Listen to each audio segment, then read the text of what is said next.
Mothers are left hopeless. Marriages are breaking. Young people have given up their life. They don't feel no more the father would love. The fathers are absent. The mothers are absent. The community is absent. The neighbors are absent. People are nursing injuries themselves. Who is going to help them to nurse the injuries? The church of God. In our ministering effort, we can take advantage of many tools at our disposal. When you are ministering, you take advantage of many tools. You must use tools to minister. And we don't have one tool. We have many tools. You handle the ministering effort according to the way it has come.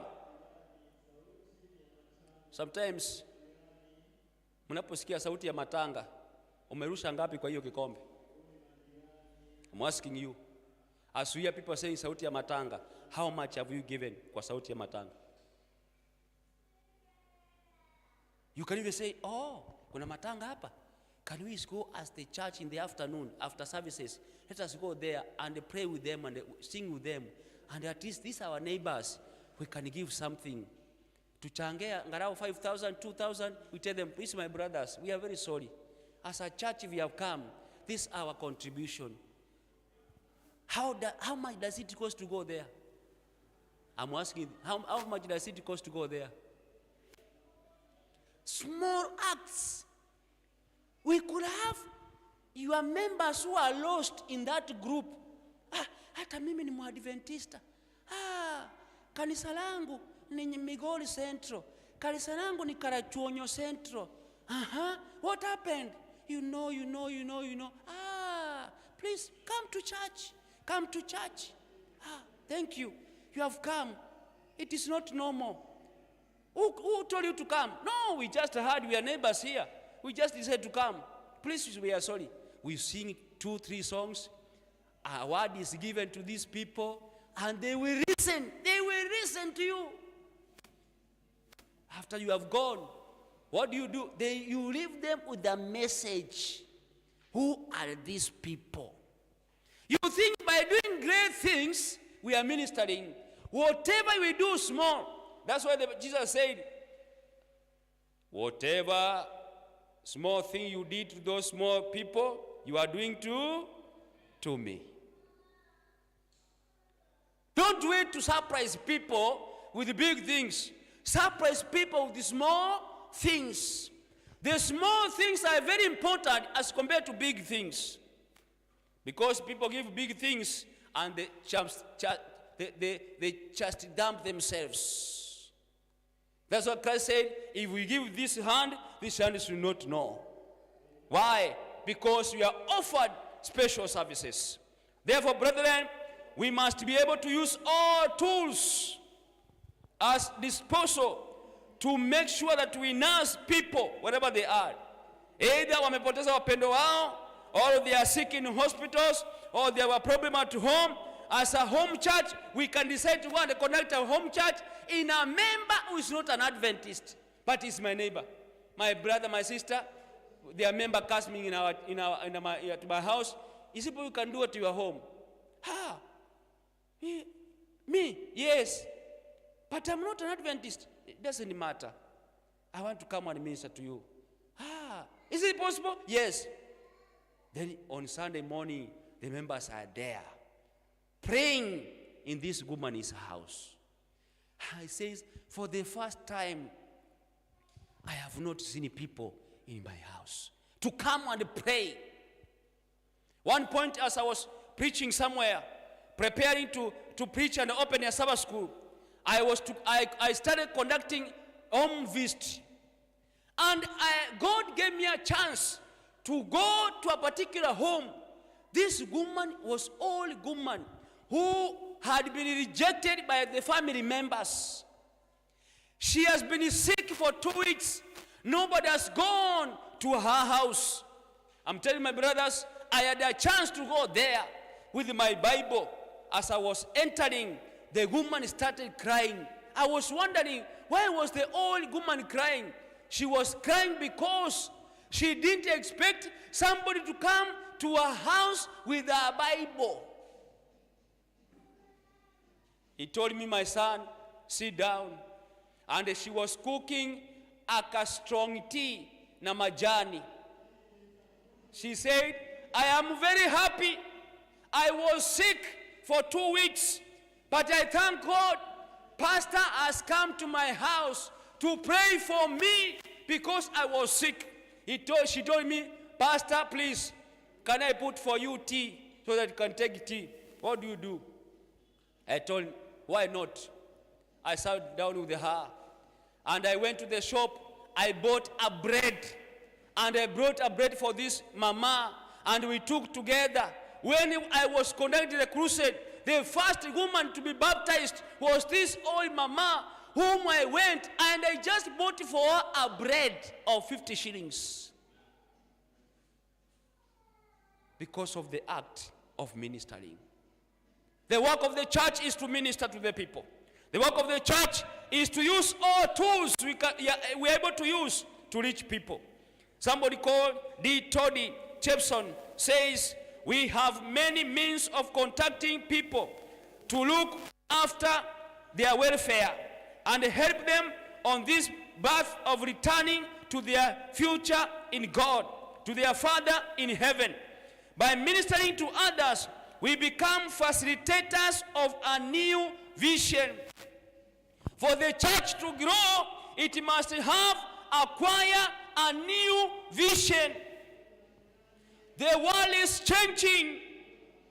The Christianity of 19th century, 18th century is not the same now. People are suffering. People want to know Jesus Christ, who is going to tell them, we must acquire a new vision in our life. In the book of Luke, chapter 18, verse 35, the Bartimaeus had been sitting there for many years. People have been giving them 5 shillings, 2 shillings, seated there. This man called Bartimaeus.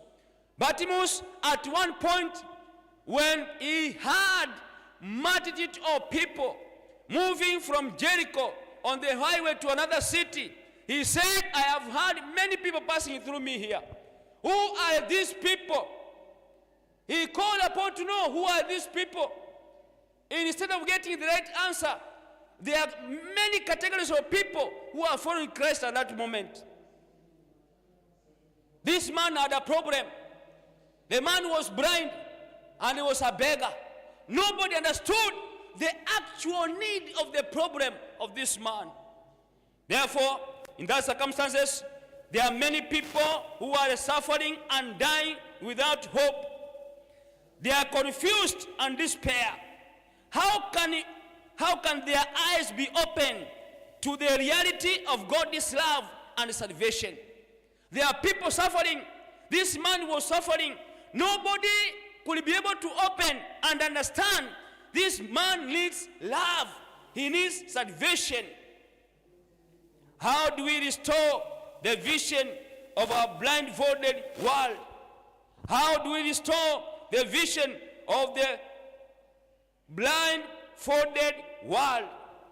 Through the story of Bartimaeus, the blind man of Jericho, we can reflect on how actual participation in God's final mission. Through the story of Bartimaeus, we can be able to reflect and achieve how can we participate in God's final mission. Right now, there are people dying because of hunger. There are people dying because of hunger. Not only in Turkana, not only in Kajiado, even here in the coast, Ganze, here in Kilifi, here in Kwale, here Kinango, people are dying because of food. There are people who have not seen water. There are people who have not seen food. There are your fellow church members who will not eat on Friday before the Sabbath. Who are praying that your eyes be opened. I feel, this is what I'm feeling. If one day I can hear people saying, kuna gari inatembea, imetolewa na watu fulani, kukusanya chakula, ipeleke Kinango. Kuna gari inatembea, inatembea kutoka Kizingo on the way to Mtwapa ikiwa inaelekea Ganze kupelekea washiriki wa Adventista chakula. People will ask, where has this food come from? They are Adventists in Mombasa. I also want to become one of them. If there's food, if food comes, I will be one of them. Just only food. The act of deworming children. The small act. This church is a mission-oriented. We are not philosophy-oriented. We are not fanatical-oriented. It is a mission church-oriented. We have to minister to people by using many tools to reach their hearts.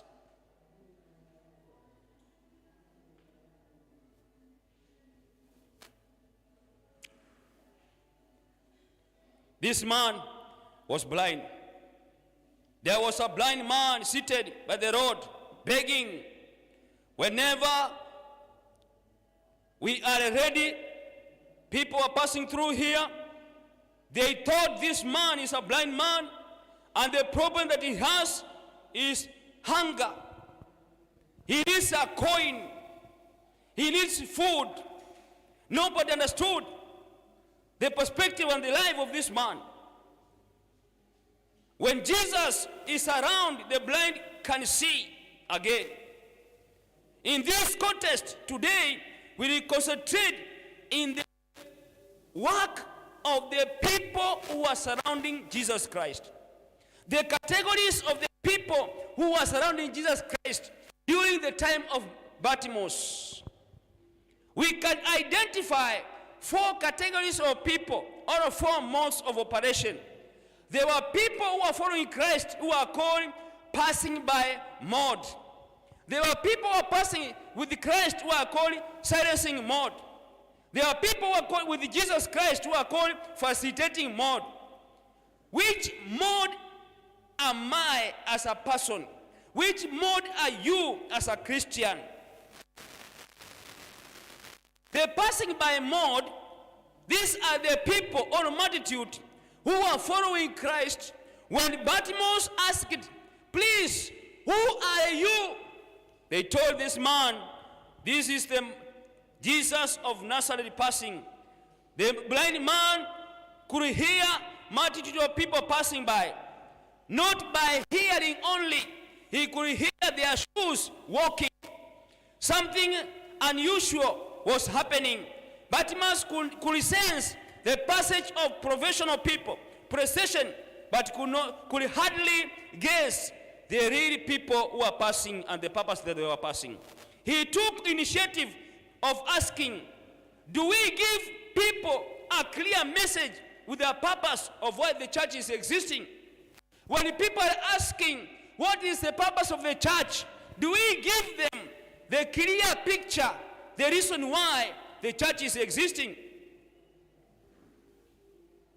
These people never understood the mission of Jesus Christ. They just told the blind Jesus of Nazareth was passing by. They only shared the historical Jesus without revealing his purpose and the mission. These people who told this blind man it is Jesus passing, they only shared the historical Jesus without revealing his purpose and the mission. They missed the opportunity to invite Bartimaeus to the multitude of Jesus. They saw him as a blind beggar. What they thought he needed was coin, dollar, piece of bread, or any other charity.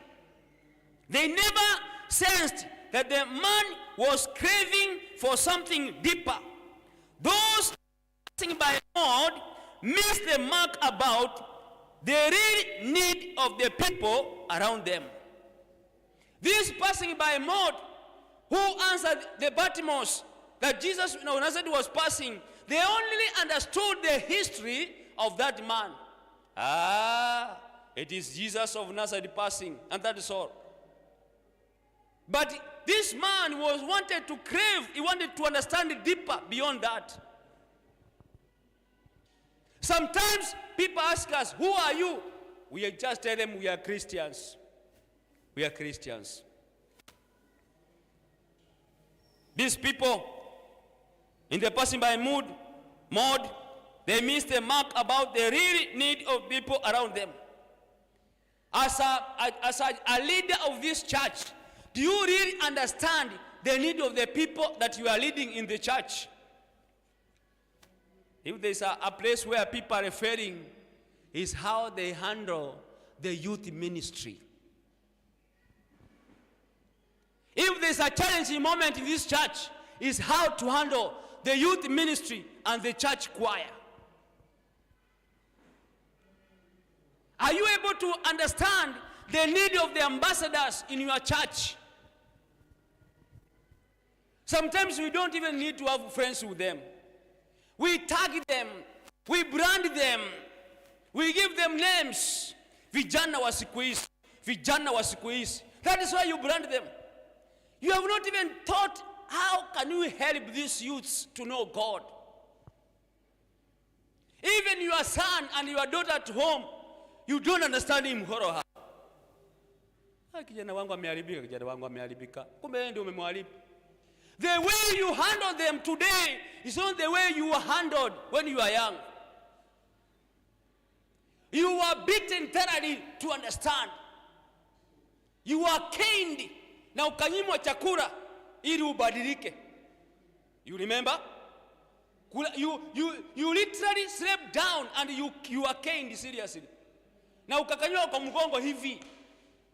Na kiatu ulipiga na hii kiatu hapa. Your son.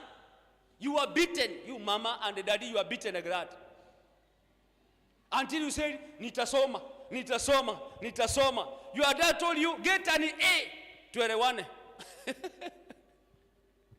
Let me ask you a question. Can you do them right now? You can't. The way of life has changed. You have to understand on how to handle them. That's how we can be able to lead them. Otherwise, we are living in a time which is very delicate. If we don't have the wisdom of God, we cannot be able to lead the youth ministry in the church. That is why they have decided to go online and learn from online, not learning from you. Because what are you going to offer them? You cannot talk to them the way you talk to your small kids. When njoo hapa, nimekuita mimi ni baba yako, nimekuita njoo hapa. Na umtalie coffee. Wow! Kwambia okay, sawa daddy.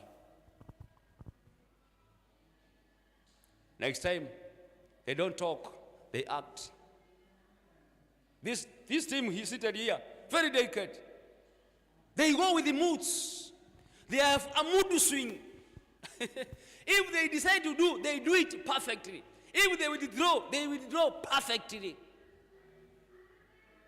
They can even decide, now we don't go to Goodnews church, we go to main church. Daddy, mommy, no, I'm not going with you. I'm going to main church. Main church? What's in main church? No, I will tell you next time. Ndio ametoka hivyo ameenda main church. Because in the main church, they find a place to sit and someone to listen to them. The way you handled when you were young is not the way we want to handle these young people. You ruin them, you destroy them. They may not even understand their life. They don't understand themselves. Therefore, for us to understand the people, we have to ensure that the way we handle them, we understand their deeper meaning, their problem as we handle them. The passing by people never understood the problem of Bartimaeus. They never understood the life of this man. They tagged this man. They branded this man. And at the end of the day, they were never able to help this man. Number two, the silencing mode. The book of Luke 18, verse 39.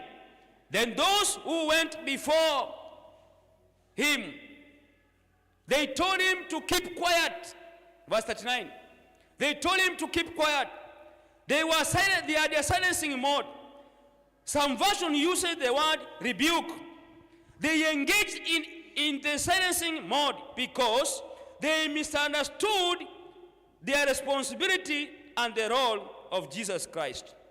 As a motorcade could do passing and the people are standing to clear way for the dignitaries, they are compared to the silencing mode people. They prepared a way for Jesus, but they never prepared a way for this man who was suffering. Bartimaeus was perceived as an obstacle of he had been silenced and had been chased away. For them, Bartimaeus was a blind beggar, and it was a nonsense to them. They failed to realize that being blind and poor qualified this man to have a special attention. Kuna watu katika kategori ya silencing mode. Wao ndio wenye kusema. They view others as failures. They cannot listen to the opinion of the people. They decide on their own. They view people as their failures. If you don't live in a good house, you are a failure. If you don't have this, you are a failure. They didn't make this man to understand that Jesus has come and anahitaji healing. They blocked this man because he was a nuisance. Listen to me, church members. The silencing mode is very popular among the Christians even today.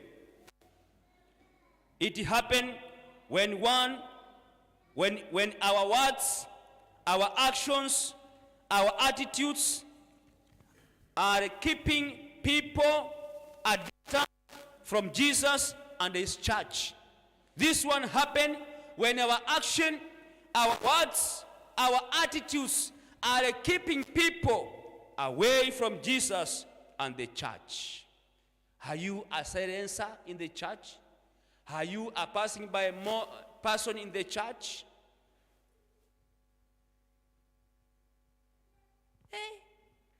Basi yeye anajua unabii. Yeye anajua prophecy. He's the prophecy man. And even if you comment, your comment does not lie with the prophecy. Yes, Mzee, please, can you comment? You know, that is, Mzee, can you sit down?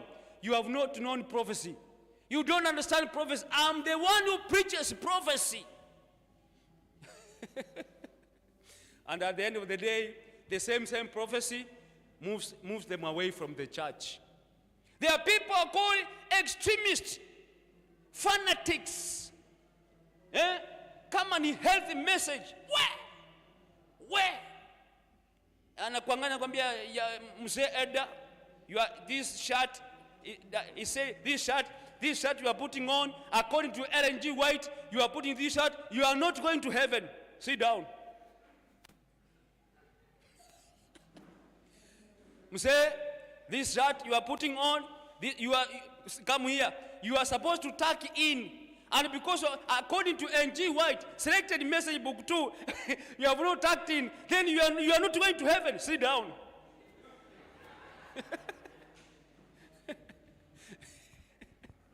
Yeah, young man, can you stand up?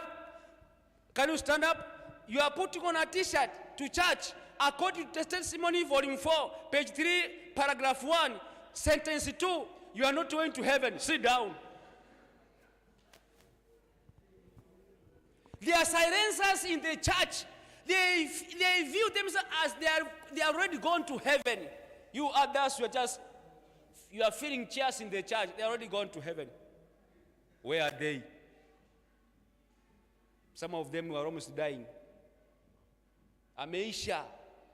Kiuno imeisha. Miguu imeisha. Anapelekwa hospitali anaambiwa, my friend, ni kama protein yako iliisha kwa mwili. Sasa umekuwa kama karatasi ambayo you can be taken na upepo. Go and eat a lot of protein to recover your body. Go and take a lot of protein. Anasema riswa. Shindwa katika jina la Yesu. Shindwa katika jina. You are dying. How many people have gone out of the church because they are silencing mode? They viewed Bartimaeus as a person who does not qualify for heaven. They viewed others as they are not candidates of heaven. They are called silencers. They are very dangerous. Oh yes, Pastor, they are the first one to know kama mchungaji anahubiri vizuri ama hubiri vizuri. Pastor, welcome to our church. Good news, Pastor. Now, what is your topic? What is your topic? You know, in this church, there's something we are lacking. Please, Pastor.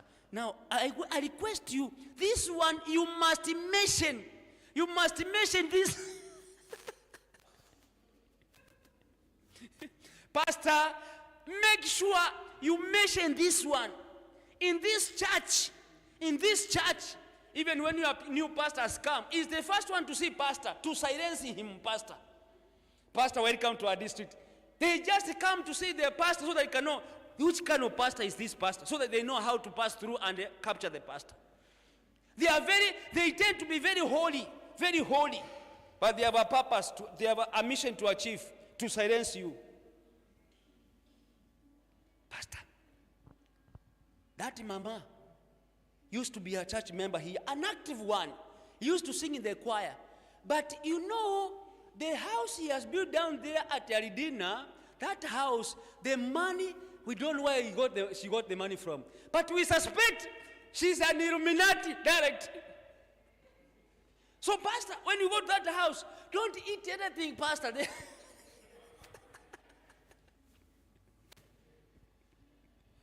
These people are very dangerous. They don't have the heart of the people who are going to heaven.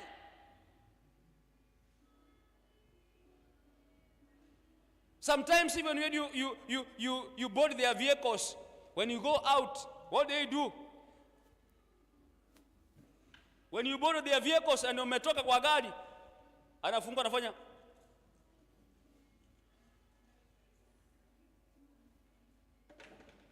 Hey, we. Basi huyo jamaa anatoa harufu bwana. Jamaa ananuka sana. Jameni, hai. These silencers, they wanted to kill Bartimaeus completely, to silence him. Kakando, you are an obstacle.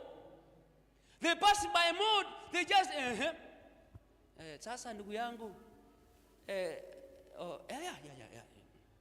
utaona tu, utajionea tu. Utajionea tu. Amechaguliwa kiongozi sasa, ndio kiongozi, alikuwa kiongozi mwaka huu, was earlier this year, and there's a new one who has been appointed.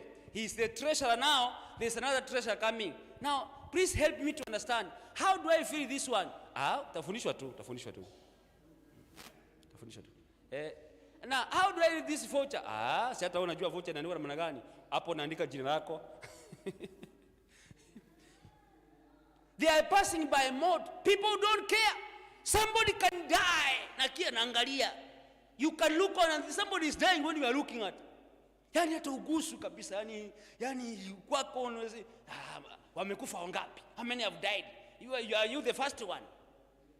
Even when you are going to condole somebody, you say, my brother, we are very sorry, but you know, this is not the first one. We are still continue dying.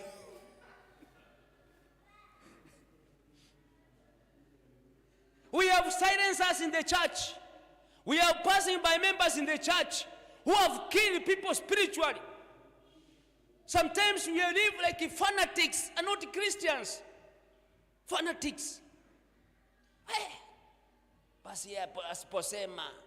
If that man does not talk, nobody will raise his hand like this.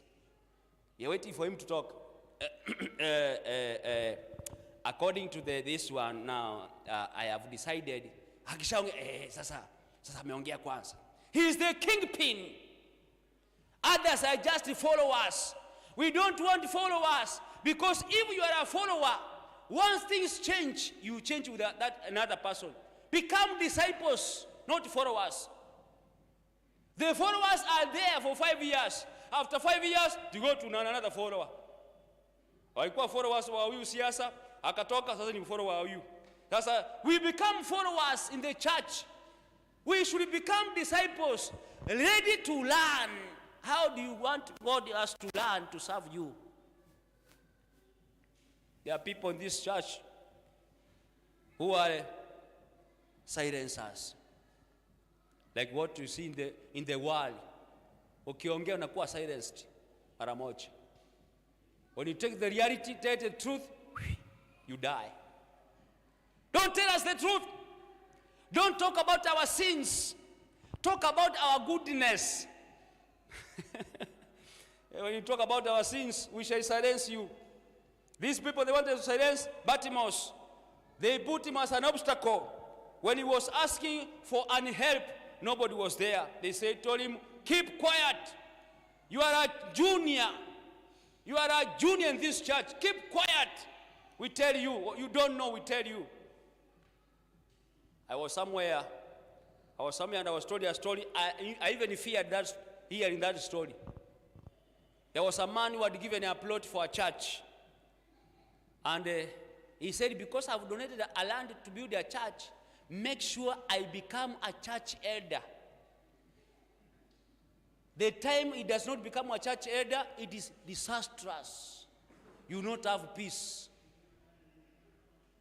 Every year, when there is a preparation room where they prepare announcement, he is there. Because he's an elder. Hata kama si mwaka huu, si elder mwaka huu, he is there. Na yeye anasema ninaenda kusoma matangazo leo.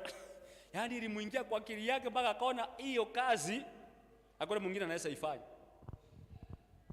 When he is not in the leadership, the church is in trouble. This one, I was annoyed. I didn't even want to listen. They said, the church members said, we started praying for him. That is good. So you are praying for him? Yes. Now, what were your prayer item? They said, we pray that he can die.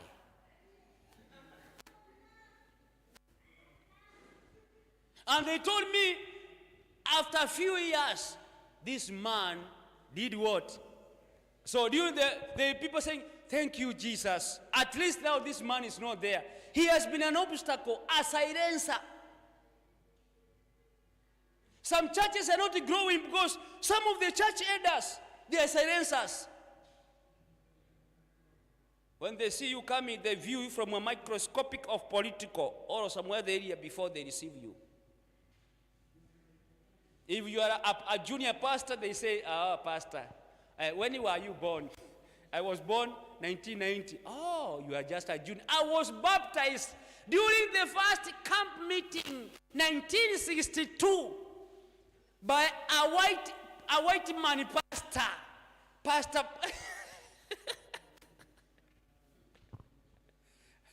Bwana Yesu asifiwe. Are you one of those people? Are you one of those people? Are you a silencer? Are you in the silencing mode? Are you in the passerby mode? Where are you? Pastor, where are you? Do you care? Are you a caring pastor? Are you somebody who is touched by the heart of people?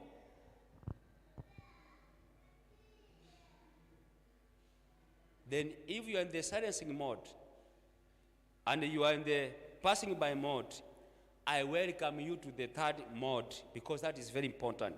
The third mode is about facilitating mode. Facilitating mode. In the book of Luke, chapter 18, verse 40. Jesus commanded a change of mode from the passing by mode and the silencing mode to the facilitating mode. Those in the facilitating mode were not the source of blessing. Their role was to be a conduit to the source. Those in the facilitating mode are those people who went and told this man and they held his hand to stand up and they facilitated this man to go to Jesus Christ. That is the facilitating mode. These people, they took their time, their energy to go and take this man to Jesus Christ. Those in the facilitating mode were not the source of blessing, but they were the conduit to the source. They complemented the ministry of Jesus Christ. They had to approach Bartimaeus to a share invitation to Jesus Christ. They held the arm and guided him step by step. They made the crowd to go aside to allow a way for this blind man to go to Jesus Christ. They took this man step by step. They understood that this man has been there for many years. Jesus commanded people to change their mode. They held his hand and they took him step by step to the feet of Jesus Christ. Then Christ asked this man, "What do you want me to do for you?" This man said, "Rabbi."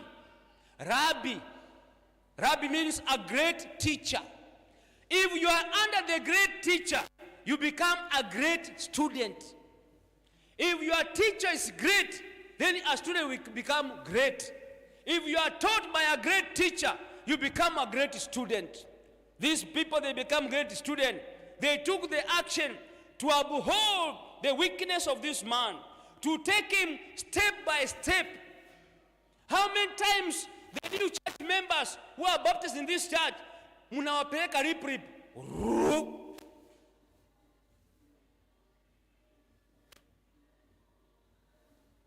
Sasa wewe bwana, wewe sio libatizo bwana. Sio libatizo. Were you baptized? Yes.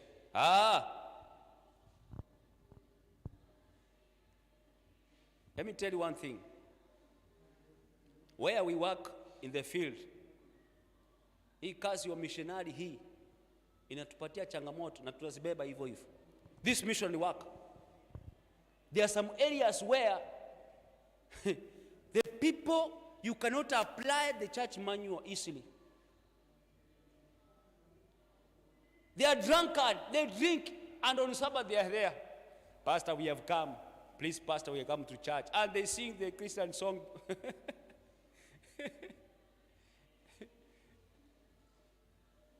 You have to care them. You may not apply the right standard, but you make sure you help them to grow, to understand they are supposed to grow.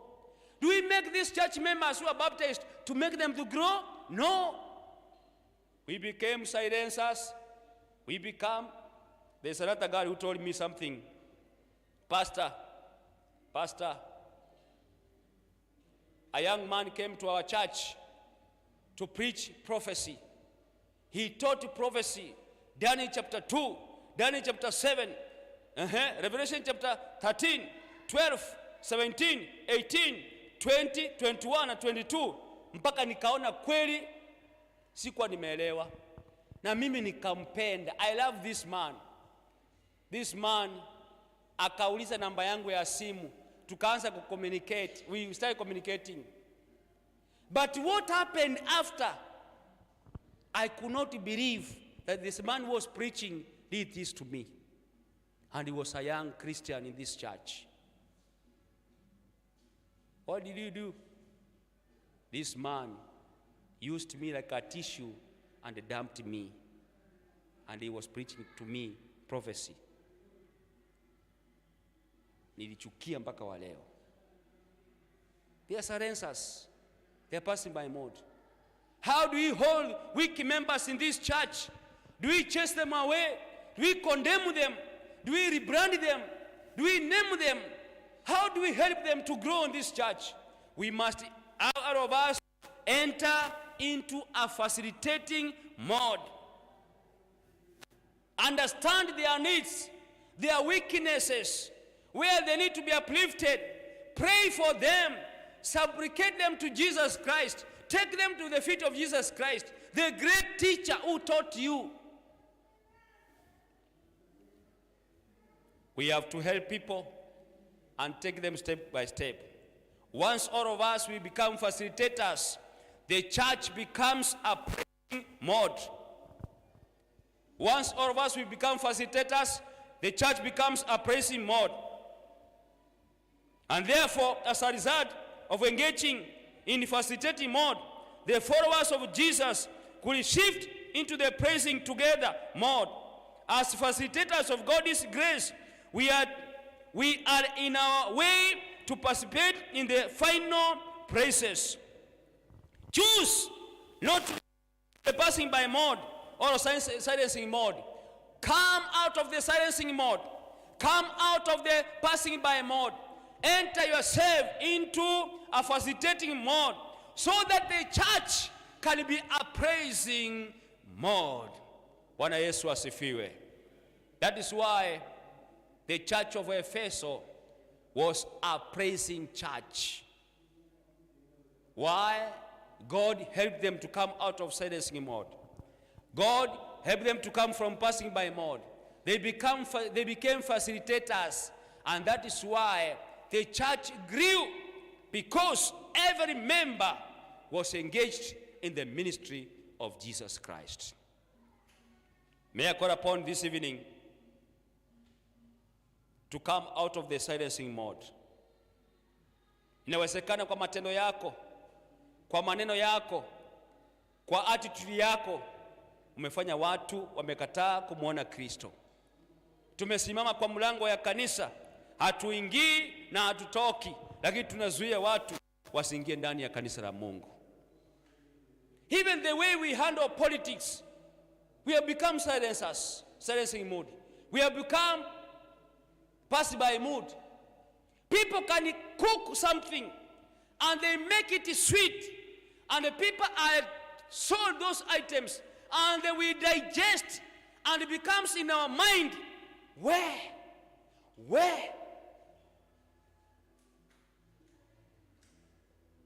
Some things can pass through the air.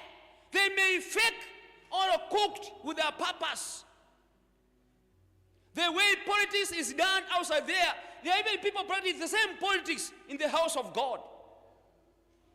One time somewhere, a pastor was transferred to a particular church, and the people were told, your pastor is coming.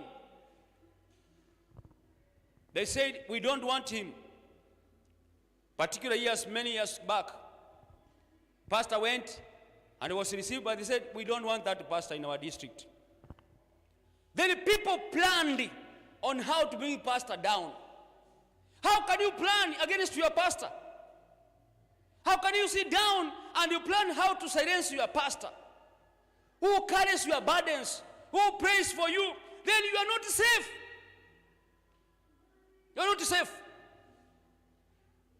They planned how to bring down their own pastor. What they do? They go and talk to a particular youth. Walimwambia msichana, now what you do tomorrow in the morning, it was on Sunday morning, you go to the pastor and you pretend. When pastor was almost opening the door, because alisikia mtu agonga mlango na akaja amevaa kinyasa kidogo, ni nani? Akapata mwana youth. Na mwana youth akaingia ndani, oh, ni wewe? Why are you crying? Pastor, I will tell you please, I'm tired, I have a problem. What is the problem? Then he said, okay, now can you just sit down and we talk. Then the pastor went inside to dress properly, because it is a youth who has come. As he was coming back, the girl has undressed herself in the sitting room. Now, what is happening? Immediately, no dot on the door. They are there. Hey, pastor, what is happening, pastor? Pastor, what is happening? What have you done, this girl? Pastor, what have you done? Now, pastor is also wondering, what is the problem? What is not happening here? He must go, he must go, he must go, he must go. Where? What do you do? The pastor said, okay. Aisuru said, okay. The report went, and he was now supposed to be transferred. He has to be transferred. Now listen to me carefully. He said, pastor, okay, as you transfer the minister of God, he has to call the people and to farewell to you. Akafanya farewell. Na akawasalimia, akamwambia, wapendwa, nashukuru. Hata kama nimekaa kwenu lisali moja, siku moja ama wiki moja, nataka nishukuru kwa muda ambao nimekaa na nyinyi. Na akasema hivi, kama Mungu aliye hai, mimi nilifanya niliyoyafanya mbele za Bwana, ambaye nimemhubiri miaka mingi.